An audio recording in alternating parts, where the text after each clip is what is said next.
कहानी की शुरुआत में हम जंगून को अपने ऑफिस में बैठ के वही डीमन मैनुअल वाला किताब पढ़ते हुए देखते हैं, जहां वो ढूंढ रहा होता है कि कैसे अपने टैटू को वापस वो पा सकता है। लेकिन किताब में उसे इसके बारे में कुछ भी नहीं मिलता। वो अपने सेक्रेटरी को कॉल करता है और कहता है कि मिस्टर पार्क, क्या आपने दोदोही के बारे में कुछ पता लगाया? उसके बाद हम दोदोही को अपने ऑफिस में जाते हुए देखते हैं। दूसरी तरफ मिस्टर पार्क जंगून को दोदोही के बारे में बताने लगते हैं। वो बताते हैं सभी उसे मिराई ग्रुप की प्रिंसेस, डेविल, डीमन ये सब नाम से पुकारते हैं। वो शुरू से ही इतनी अमीर नहीं थी।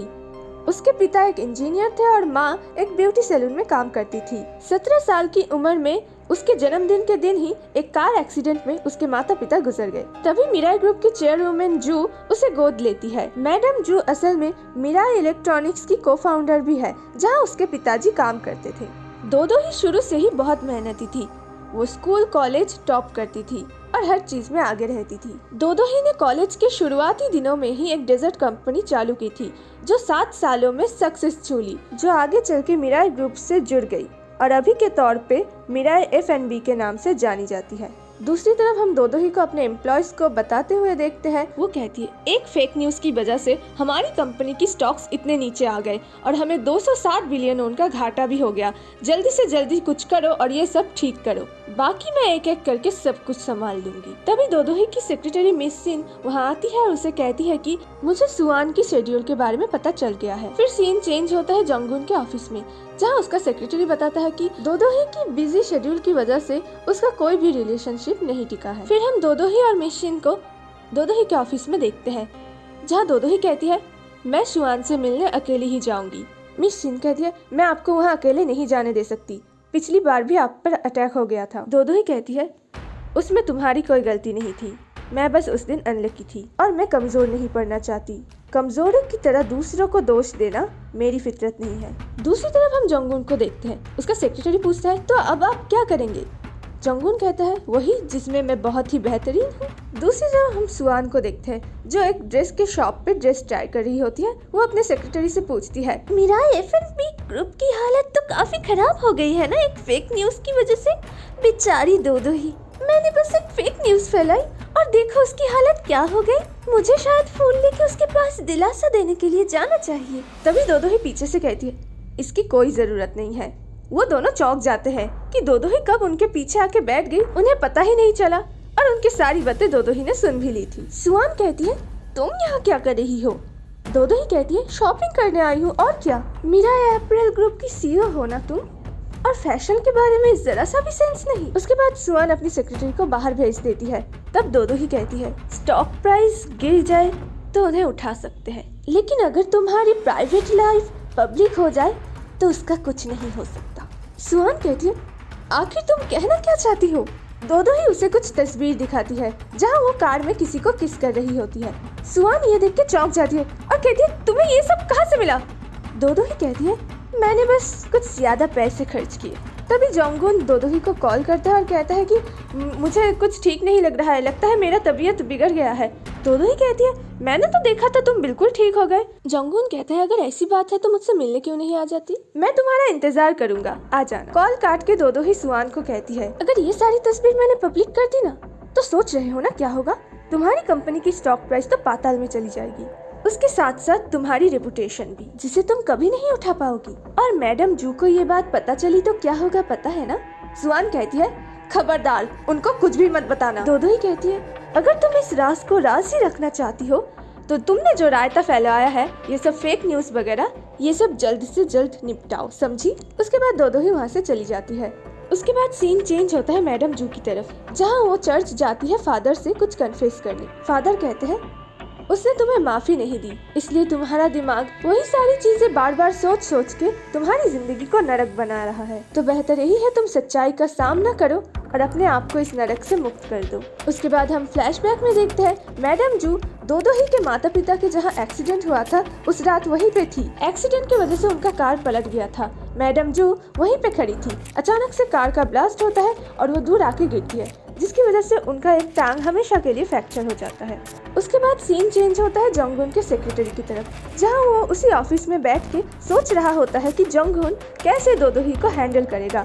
तभी वहाँ पे स्टार जिन आती है और पूछती है आखिर मामला क्या है। तब सेक्रेटरी स्टार जिन को बता देता है कि जंगून का टैटू तो दोदोही के पास रिप्लेस हो गया है। अगले सीन में दोदोही जंगून से मिलने जाती है, जहाँ जंगून उसे बताता है कि टैटू दोदोही के पास चले जाने से उसे बहुत सारी सिम्टम्स आ रहे हैं। दोदोही उसे पैसे देती है और कहती है अपना इलाज करा लो। जंगून कहता है डॉक्टर से कुछ नहीं होगा, तुम ही हो जो मेरी ये सिम्टम्स दूर कर सकती हो।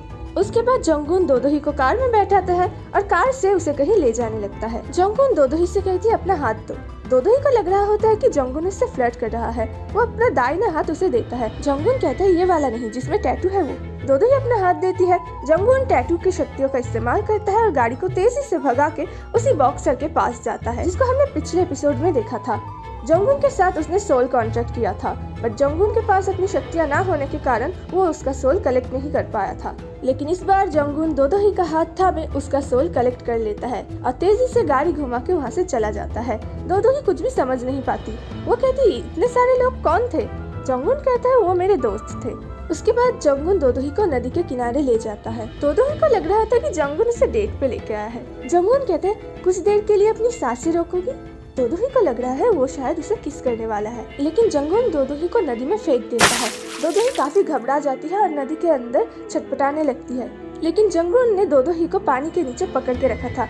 असल में उसे लगा था कि इस तरह तो टैटू दोदोही के पास चली गई थी, तो शायद पानी के अंदर जाने से उसका टैटू उसे वापस मिल जाएगा, लेकिन ऐसा कुछ भी नहीं होता। दोदोही उसे लात मार के ऊपर आ जाती है। दोदोही को कुछ भी समझ में नहीं आ रहा था। वो इस सब से काफी डर गई थी। उसे लग रहा था जंगून उसे मारने की कोशिश कर रहा था। वो चिल्लाते हुए जंगून से कहती है आखिर तुम ये कर क्या रहे थे? मुझे मारना चाहते थे?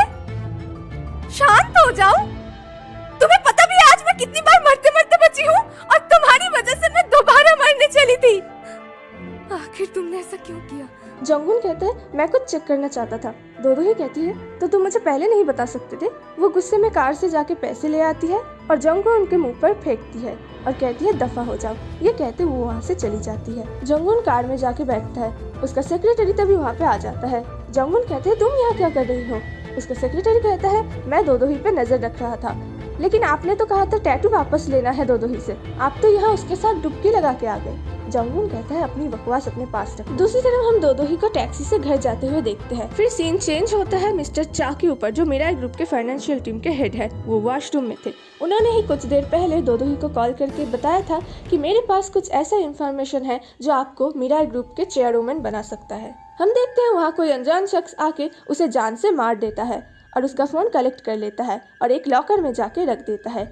फिर वहाँ कोई दूसरा इंसान आके वो फोन कलेक्ट कर लेता है और कॉल लॉग देखने लगता है, जहाँ उसे पता चल जाता है कि मिस्टर चा आखिरी बार दोदोही को ही कॉल किया था। दूसरी तरफ हम स्टार जिन को दोदोही के बारे में इंटरनेट पे सर्च करते हुए देखते हैं और उसके बाद मैडम जू को प्रे करते हुए देखते हैं, जहाँ वो कहती है मुझे सच्चाई का सामना करने के लिए ताकत दीजिए गॉड। फिर हम उनके बड़े बेटे को देखते हैं जो एक पक्षी का शिकार कर रहा होता है।